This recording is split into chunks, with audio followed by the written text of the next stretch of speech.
Hello, नमस्कार। मैं नीरज सिंह आप सभी का आपके अपने YouTube channel education for all पर स्वागत करता हूं।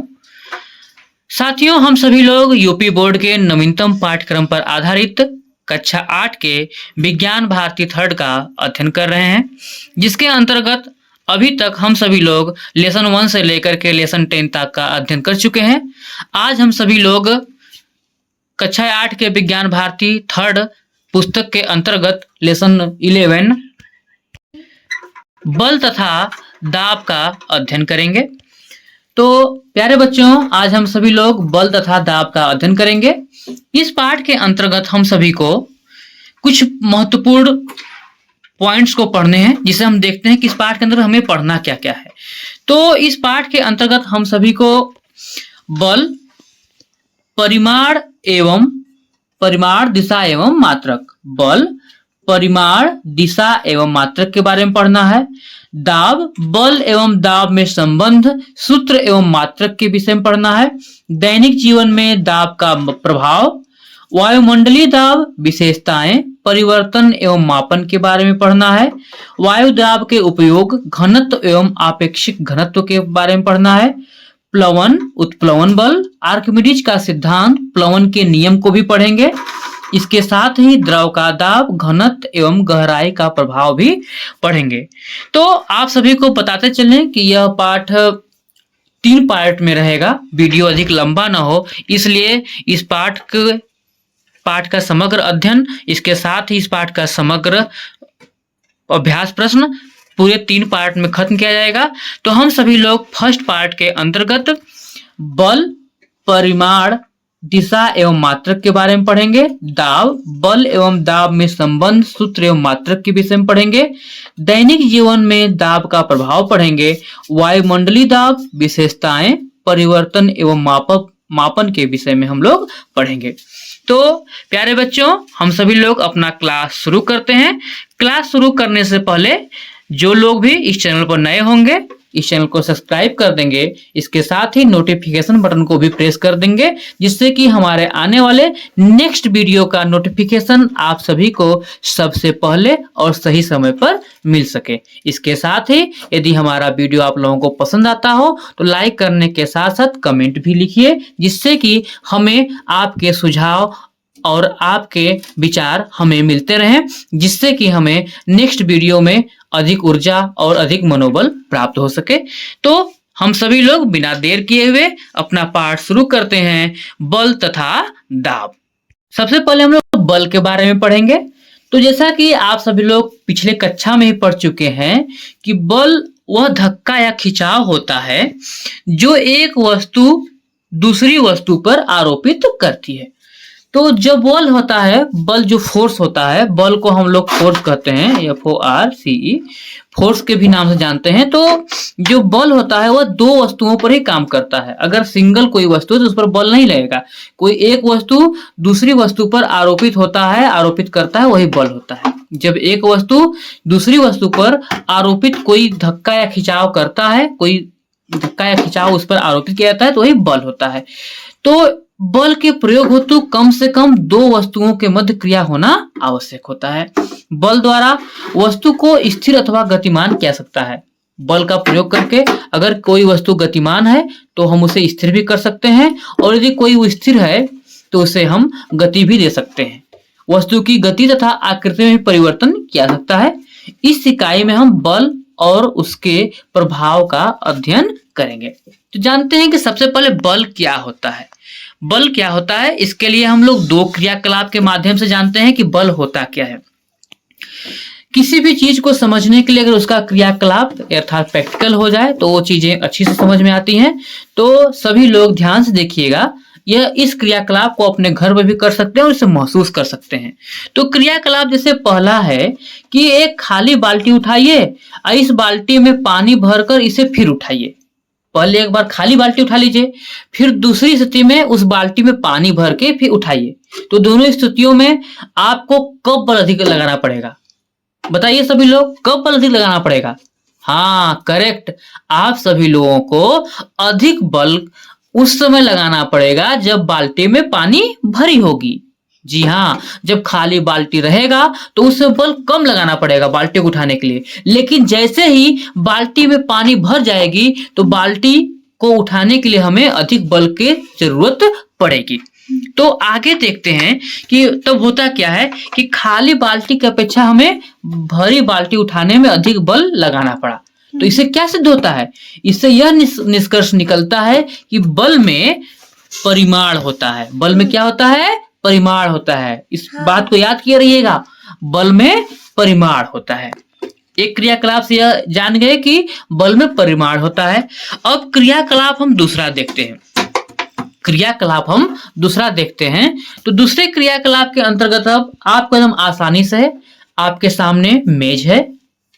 प्यारे बच्चों, आपके सामने मेज यदि है तो मेज पर यदि डस्टर रखा हुआ है तो आप डस्टर को एक सिरे से दूसरे सिरे पर ले जाइए।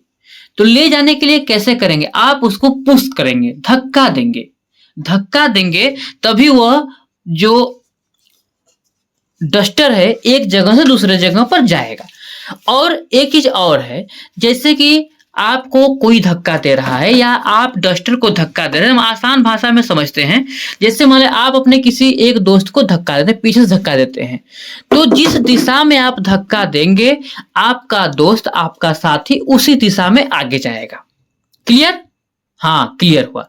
उसी तरह से अगर मेज पर रखी हुई डस्टर को आप सभी लोग धक्का देते हैं तो वह जिस दिशा में आप धक्का देंगे वह डस्टर उसी दिशा में जाएगी। जैसे डस्टर अ की स्थिति में रखी हुई है, इसे आप धक्का देते हैं तो ब की तरफ आती है, ब से धक्का देंगे तो द की तरफ आ सकता है, द से धक्का देंगे तो यह स की तरफ जा सकता है।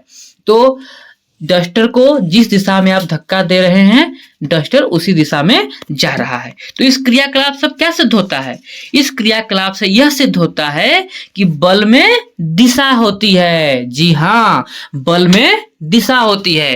पहले क्रियाकलाप से हम लोग जाने कि बल में परिमाण होता है और दूसरे क्रियाकलाप से हम लोग जान गए कि बल में दिशा होती है। ठीक, तो आपको यह पता चला कि बल में दिशा और परिमाण दोनों होता है।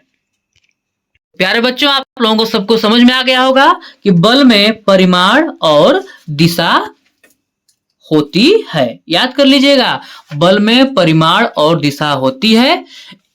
इसके साथ ही आप याद कर लीजिएगा कि बल का मात्रक न्यूटन होता है। बल का मात्रक क्या होता है? न्यूटन होता है। ठीक, बल का मात्रक न्यूटन होता है। दोनों क्रियाकलाप के माध्यम से आप सभी को बल के बारे में अच्छे से समझा दिया गया। सिंपल सी बात है, बल जो होता है वह किसी दो वस्तुओं में खिंचाव या धक्का या खिंचाव होता है। बल के लिए किसी दो वस्तु का होना जरूरी है। पहले क्रियाकलाप से आप जाने कि बल में परिमाण होता है, दूसरे क्रियाकलाप से आप जाने कि बल में दिशा भी होती है। तो बल में परिमाण और दिशा दोनों होता है। बल का मात्रक न्यूटन होता है। आगे है जो पॉइंट है, दाब बल का प्रभाव। बल का प्रभाव अर्थात इसको हम दाब कहते हैं। दाब के बारे में हम लोग जानते हैं कि दाब क्या होता है।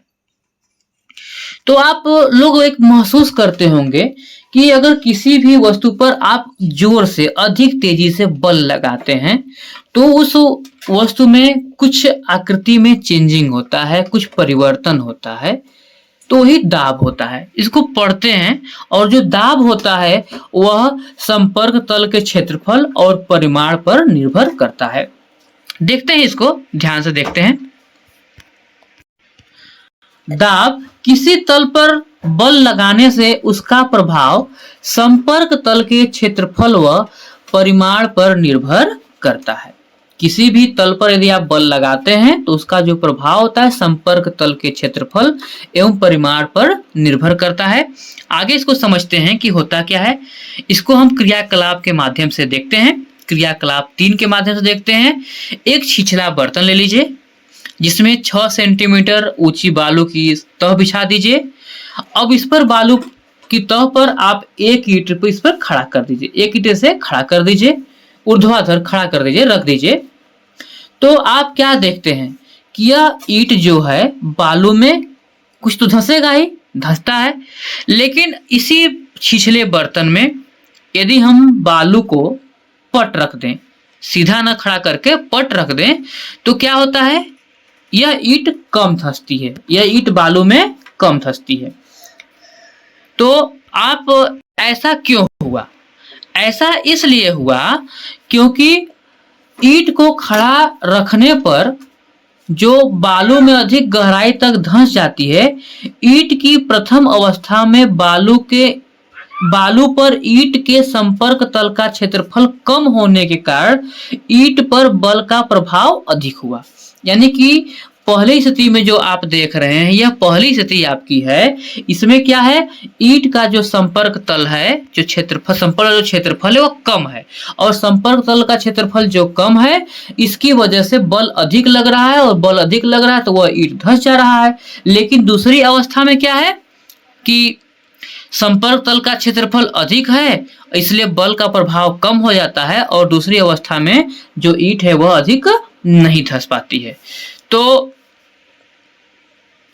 समान बल लगाने पर संपर्क तल का क्षेत्रफल कम होने पर बल का प्रभाव बढ़ जाता है, और संपर्क तल का क्षेत्रफल अधिक होने पर बल का प्रभाव घट जाता है। यह जानते रहिएगा, यदि हम किसी भी वस्तु पर समान बल लगा रहे हैं, समान फोर्स उस पर दे रहे हैं, तो संपर्क का जो क्षेत्रफल होगा, संपर्क तल का जो क्षेत्रफल होगा, यदि कम होगा तो बल का प्रभाव बढ़ जाता है, और यदि संपर्क तल का क्षेत्रफल अधिक होता है तो बल का प्रभाव घट जाता है।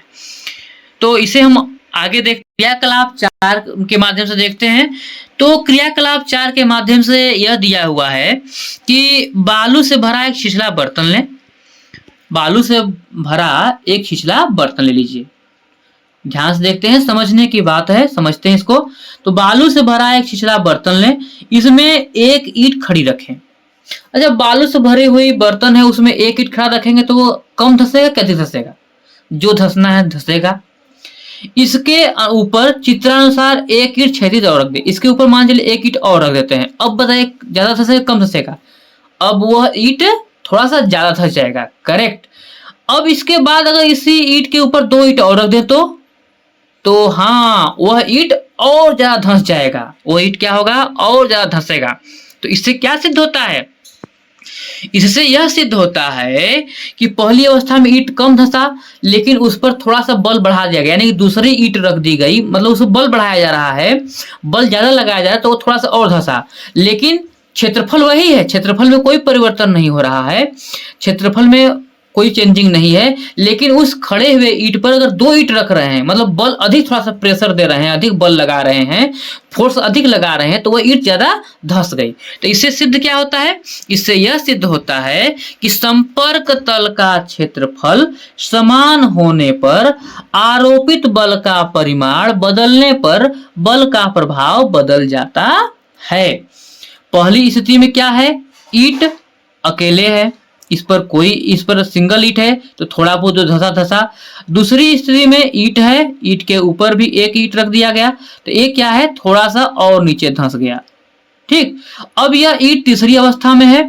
तीसरी अवस्था में इस ईंट के ऊपर एक ईंट, दूसरी ईंट पे 2 ईंटें रख दी गई, तब अब यह क्या हुआ, ये और ज्यादा धंस गई। यानी कि संपर्क तल, ये जो नीचे का ये संपर्क तल का जो क्षेत्रफल है, यह बराबर है, एक जैसा है, इसमें कोई चेंजिंग नहीं हो रहा है, लेकिन बल क्या हो रहा है, क्रमशः बढ़ा रहे हैं हम। यानी कि बल का परिमाण यदि हम लोग बदल देते हैं तो बल का प्रभाव क्या होता है, बदल जाता है। संपर्क तल का क्षेत्रफल यदि समान हो तो आरोपित बल का यदि हम लोग परिमाण बदल दें तो बल का प्रभाव बदल जाता है। इससे यही सिद्ध होता है। तो आगे है कि उपयुक्त क्रियाकलापों से यह स्पष्ट है कि संपर्क तल पर बल का प्रभाव बल के परिमाण के समानुपाती तथा संपर्क तल के क्षेत्रफल के व्युत्क्रमानुपाती होता है। बल के इस प्रभाव को हम दाब के रूप में व्यक्त कर सकते हैं। दाब क्या होता है, अब यहाँ पर समझिए कि बल के इस प्रभाव को हम लोग दाब के रूप में व्यक्त कर सकते हैं। थोड़ा सा और आगे देख लेते हैं कि किसी तल पर लगने वाला आरोपित बल, आरोपित होने के कारण दाब उत्पन्न होता है। किसी तल पर बल लगने के कारण दाब उत्पन्न होता है, और किसी तल पर दाब तल के क्षेत्रफल और इस पर लगाए गए अभिलंबवत बल पर निर्भर करता है। दाब का एक सूत्र होता है, दाब बराबर अभिलंबवत बल बटे में क्षेत्रफल, अभिलंबवत बटे में क्षेत्रफल। और यदि किसी तल पर लगे अभिलंबवत बल को प्रणोद कहते हैं, क्या कहते हैं? प्रणोद कहते हैं। तो अभिलंबवत बल को यदि हम लोग प्रणोद कहते हैं तो आपका सूत्र क्या हो सकता है कि दाब बराबर प्रणोद बटे में क्षेत्रफल। ये प्रणोद कहां से आ गया? तो अभिलंबवत बल को ही हम लोग प्रणोद कहते हैं। तो दाब बराबर प्रणोद बटे में क्षेत्रफल, यह सूत्र है, आप सभी लोग याद कर लीजिएगा। और दाब को P से व्यक्त किया जाता है। दाब को किससे व्यक्त करते हैं? P से व्यक्त करते हैं। अभिलंबवत बल को F से व्यक्त करते हैं और क्षेत्रफल को A से व्यक्त किया जाता है। तो इस तरह से सूत्र आपका हो जाएगा P बराबर F बाई A, यानी कि F बटे में A, P बराबर F बटे में A। और यदि A का मान 1 हो जाए, यदि ये क्षेत्रफल जो है इसका मान 1 वर्ग मीटर हो जाए तो P बराबर क्या हो जाएगा? तो P बराबर F हो जाएगा। P बराबर क्या हो जाएगा? F हो जाएगा। F क्या है? यहाँ पर अभिलंबवत बल है। आगे देखते हैं। तो इससे यह सिद्ध होता है कि एकांक क्षेत्रफल पर लगने वाले अभिलंबवत बल को हम दाब कहते हैं। परिभाषा मुख्य रूप से क्या हुआ कि एकांक क्षेत्रफल पर लगने वाले अभिलंबवत बल को दाब कहते हैं। आगे देखते हैं मेरे प्यारे बच्चों, थोड़ा सा यह साइंस है, यह फिजिक्स है। बल तथा दाब यह भौतिक विज्ञान के अंतर्गत आएगा, थोड़ा ध्यान से देखिएगा। तो एकांक क्षेत्रफल पर लगने वाले अभिलंबवत बल को हम लोग दाब कहते हैं, ये याद कर लीजिएगा। और P बराबर क्या होता है? F बाई A होता है, F बटे में A, ठीक है। P होता है दाब, F होता है अभिलंबवत बल और A जो होता है क्षेत्रफल। यदि A का मान 1 हो जाए, 1 वर्ग मीटर हो जाए तो P बराबर F हो जाएगा। ये आप लोगों को बता दिया गया है, P बराबर क्या हो जाएगा? F हो जाएगा। तो इसी से एक परिभाषा बनी कि एकांक क्षेत्रफल पर लगने वाला अभिलंबवत बल दाब कहलाता है। आगे देखते हैं दाब का मात्रक क्या होता है। तो फ्रांस के वैज्ञानिक ब्लेज पास्कल के सम्मान में दाब का मात्रक पास्कल है। क्या मात्रक? दाब का पास्कल है। और 1 पास्कल को बराबर न्यूटन प्रति मीटर स्क्वायर भी कहते हैं। दाब का जो मात्रक, अगला एक नया मात्रक क्या होता है? पास्कल भी दाब का मात्रक होता है और दाब का मात्रक न्यूटन प्रति मीटर स्क्वायर भी होता है। आगे लिखा भी है कि दाब का MKS पद्धति में न्यूटन प्रति मीटर स्क्वायर होता है। दाब का जो मात्रक होता है न्यूटन प्रति मीटर स्क्वायर होता है और दाब का मात्रक पास्कल भी होता है, इसे याद कर लीजिएगा।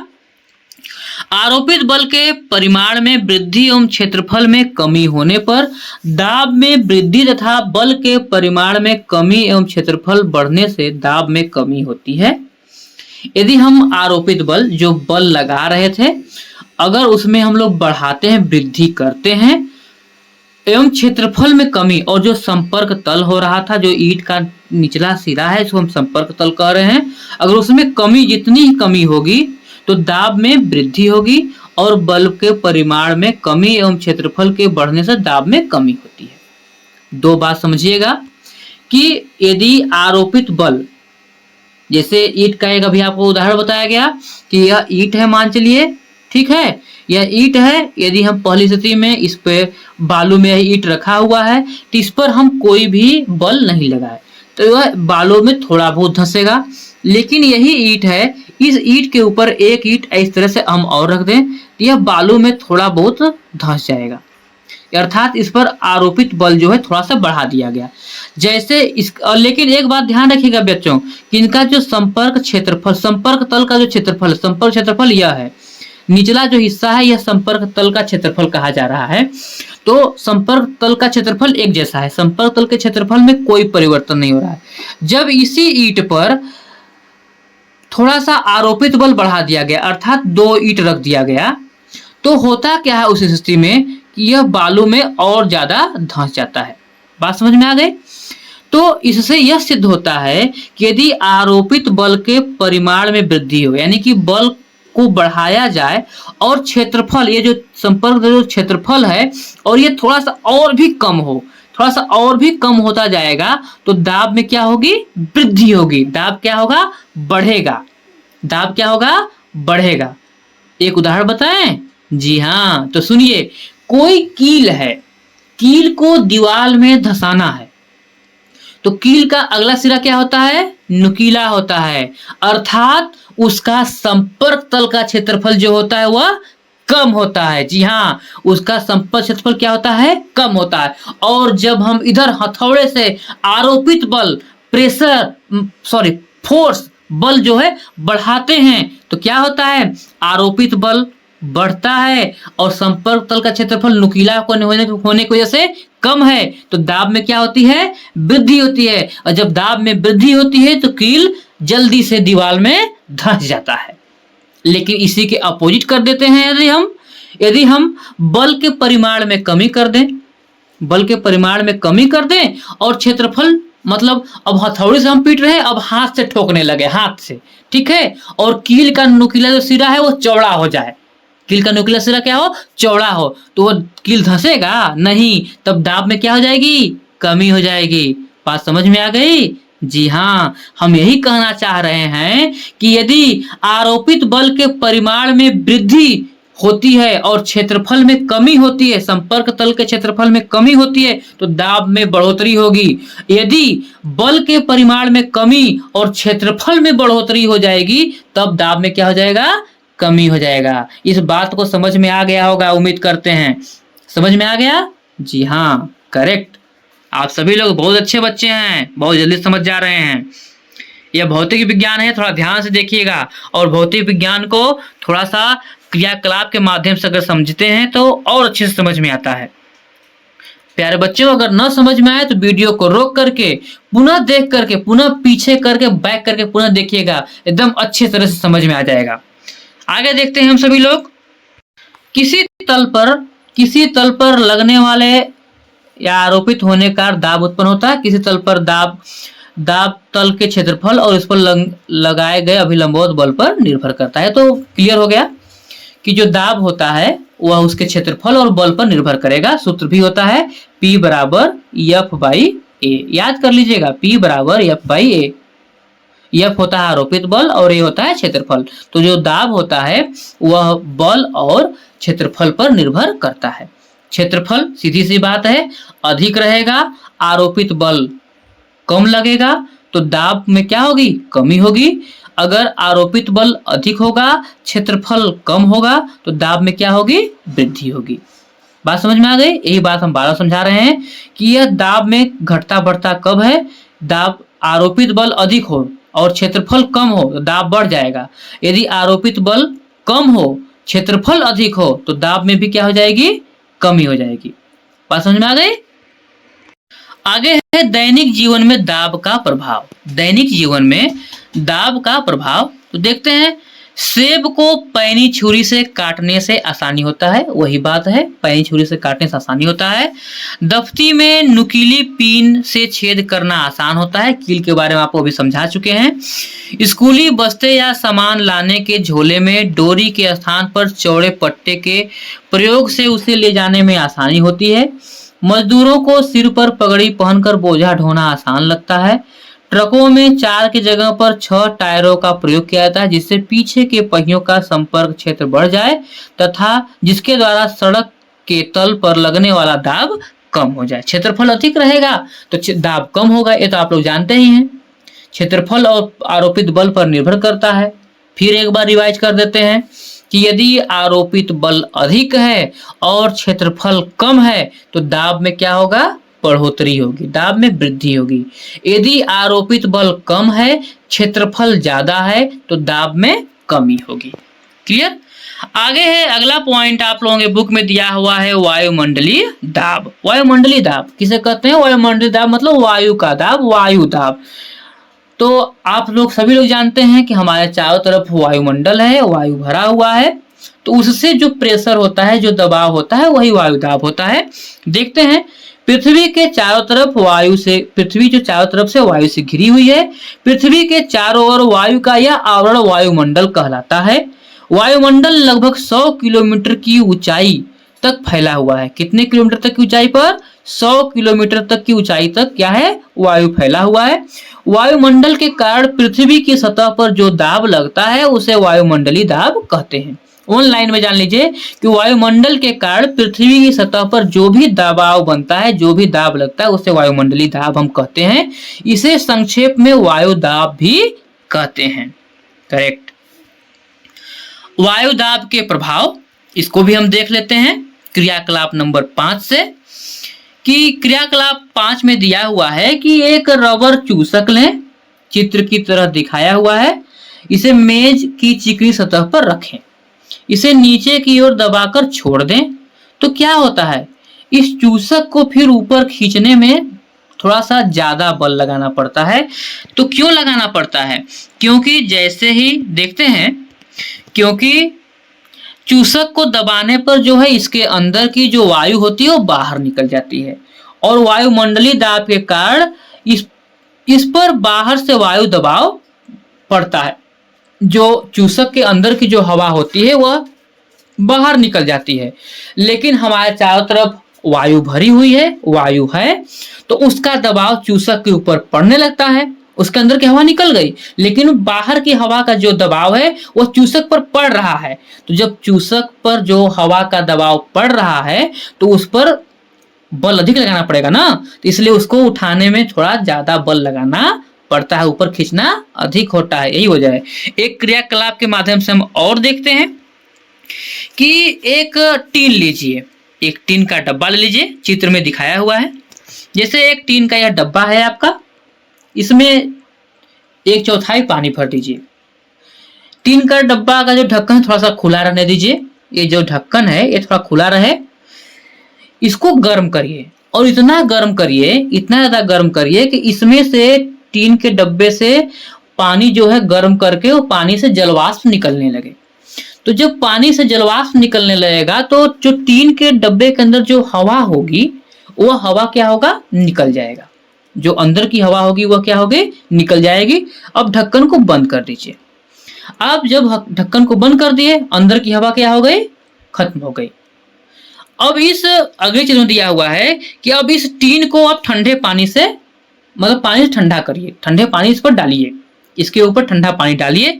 तो क्या होता है कि ये टीन का डब्बा होता है, क्या होता है, पिचक जाता है। क्या होता है, चित्र की तरह देख रहे होंगे, यह पिचक जाता है। क्यों पिचकता है, क्योंकि जो अंदर की हवा है वह बाहर निकल गई है, लेकिन आपको अभी बता दिया गया है कि हमारे चारों तरफ वायु भरी हुई है। तो वह जो वायुमंडलीय दाब होता है, वायु दाब होता है, वह उस पर प्रेशर देता है, उस टीन के डब्बे पर प्रेशर करता है। और जो जल होता, जो अंदर जलवाष्प भरा होता है, वो जलवाष्प क्या होता है, संग्रहित होकर के जल में बदल जाता है। अब जब जल में बदल जाएगा तो इधर क्या होता है, हवा का प्रेशर है, वायु दाब है, और हवा का प्रेशर जो है दाब बनता है, तो वह टीन का जो होता है, वह टीन का डब्बा जो होता है पिचक जाता है। तो बात क्या समझ में आई कि डिब्बे को गर्म करने पर जो अंदर की वायु होती है वह जलवाष्प के रूप में, मतलब बाहर निकल जाती है, गर्म होकर के बाहर निकल जाती है, और डिब्बे के अंदर सिर्फ जलवाष्प बचा रहता है। लेकिन जैसे ही हम लोग ठंडा करते हैं तो जो वाष्प है वह क्या होता है, पानी में बदल जाता है, और डिब्बे के अंदर का वायु दाब कम हो रहता है, क्योंकि वायु तो बाहर निकल गई है, और बाहर की जो वायु होती है वह डब्बे पर प्रेशर दे देती है, दबाव डाल देती है, और दबाव क्या होता है, वह अधिक बढ़ जाता है, अधिक दबाव डालती है, जिससे डब्बा क्या होता है, पिचक जाता है। तो जो वायु का दाब होता है, जो हमारे वायुमंडलीय दाब होते हैं, उसी को हम वायु दाब कहते हैं। जो हवा का दबाव होता है वही वायु दाब कहलाता है। वायु दाब का मापन हम कैसे करते हैं, इसे भी देख लेते हैं। वीडियो लंबा न हो इसलिए हम लोग कुछ भागों को अगले पार्ट में पढ़ेंगे, फिर अभ्यास प्रश्न को हम पार्ट नंबर 3 में पढ़ लेंगे। प्यारे बच्चों, यदि आप लोगों को वीडियो नहीं समझ में आएगा तो आप वीडियो को फिर बैक करके देखिएगा। इस वीडियो को जितना अधिक बार देखेंगे, आपके बल तथा दाब, इसके साथ ही वायु दाब के जितने भी कॉन्सेप्ट्स होंगे वह क्लियर होते चले जाएंगे। तो वायु दाब का मापन देखते हैं। वायु दाब का हम लोग मापन कैसे करते हैं। बल के बारे में पढ़े, बल का मात्रक न्यूटन होता है। दाब के बारे में पढ़े, दाब का मात्रक पास्कल या न्यूटन प्रति मीटर स्क्वायर होता है।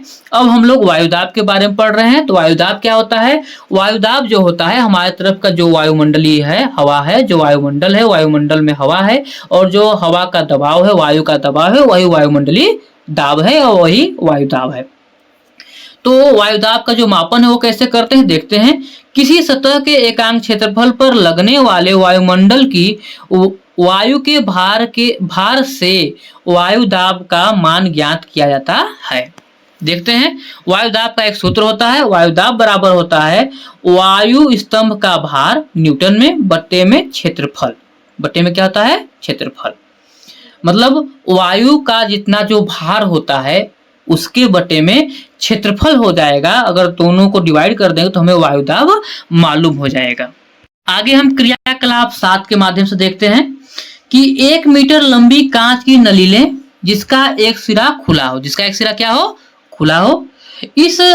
इसे पारे से पूरा भर लें। देखिए, यह जो एक्सपेरिमेंट है यह सभी लोग शिक्षक की देखरेख में करेंगे। पारा एक तरल चमकदार धातु है जो ऊष्मा पाकर फैलता है। ध्यान देते रहिएगा, जो पारा होता है एक चमकदार धातु होता है और जैसे उसको आप हीट करेंगे, ऊष्मा देंगे, वो फैलने लगेगा। अब पारे से भरी नली को उलटकर उसे पारे से भरे नाद में उल्टा खड़ा करें। चित्र में देख लेते हैं। तो पारे का तल जो है नीचे गिरने लगता है और लगभग 76 सेमी की ऊंचाई पर स्थिर हो जाता है। ऐसा क्यों? ऐसा इसलिए होता है कि वायुमंडलीय दाब के कारण। ऐसा किस लिए होता है? वायुमंडलीय दाब के कारण होता है। पारे के 76 सेमी स्तंभ द्वारा लगने वाला दाब पारे के तल पर लगने वाले वायुमंडलीय दाब के बराबर होता है। अतः पारे के स्तंभ की ऊंचाई के रूप में वायुमंडलीय दाब को व्यक्त करते हैं। इसे साधारण वायु दाब मापी कहते हैं। वायु दाब कम होने पर नली के पारे में स्तंभ की ऊंचाई 76 सेमी से कम हो जाती है। वायु दाब अधिक होने पर नली के पारे की स्तंभ की ऊंचाई 76 सेमी से अधिक हो जाती है। यदि वायु दाब कम होगा तो पारे की स्तंभ की ऊंचाई 76 सेंटीमीटर यानी 76 सेंटीमीटर से कम हो जाएगी। और यदि वायुदाब अधिक हो जाएगा तो पारे के स्तंभ की ऊंचाई 76 सेमी से अधिक हो जाएगी। यह एक क्रियाकलाप था। इसके बाद हम सभी लोग प्रामाणिक वायुदाब पढ़ने के लिए हम सभी लोग नेक्स्ट वीडियो में मिलेंगे। वीडियो देखने के लिए आप सभी का बहुत बहुत धन्यवाद। वीडियो को आप लोग पुनः 2 बार 3 बार देख लेंगे, पूरे कॉन्सेप्ट आपके क्लियर हो जाएंगे। आप सभी लोग हमसे मिलेंगे अब नेक्स्ट वीडियो में। तब तक आप सभी लोग स्वस्थ रहिए, मस्त रहिए और सीखते रहिए।